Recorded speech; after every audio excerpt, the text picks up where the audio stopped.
ಯಾವ ನಿಮ್ದು? ನಮ್ದು ಕವಡಿ ನಿಮಗೆ ಈ ಕಡೆಯಿಂದ ಫೋನ್ ಬರ್ತಾ ಇದೆ. ನಿಮ್ಗೆ ಎಷ್ಟು ತಿಂಗಳು ಪಾಪು ಇದೆ?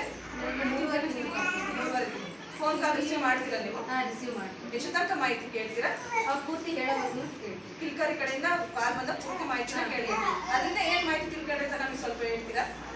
ಅದರಲ್ಲಿ ಮಗುನ ಹೇಗೆ ನಾವು ನೋಡ್ಕೋಬೇಕು ಅಂತಂದ್ರೆ, ಹೇಗೆ ಬೆಚ್ಚಗಿಟ್ಕೋಬೇಕು, ನಾವು ತಾಯಿ ಹೇಗೆ ಎದೆಯನ್ನ ಕುಡಿಸ್ಬೇಕು ಅಂತ ಮಾಹಿತಿ ಕೊಡ್ತಾರೆ. ಹಾಗೆ ಮತ್ತೆ ಮುಂದೆ ನೆಕ್ಸ್ಟ್ ಫ್ಯಾಮಿಲಿ ಪ್ಲಾನಿಂಗ್ ಬಗ್ಗೆ ಹೇಗಿರಬೇಕು ಅನ್ನೋದ್ರ ಬಗ್ಗೆ ಹಾಗೆ ಲಸಿಕೆ ಬಗ್ಗೆ ಹೇಳ್ತಾರೆ, ಯಾವ್ಯಾವ ಟೈಮ್ಗೆ ಯಾವ್ಯಾವ ಲಸಿಕೆ ಕೊಡಿಸ್ಬೇಕು ಅಂತ. ಇದರಿಂದ ನಿಮ್ಗೆ ಉಪಯೋಗ ಆಗಿದೆ ಈ ಫೋನ್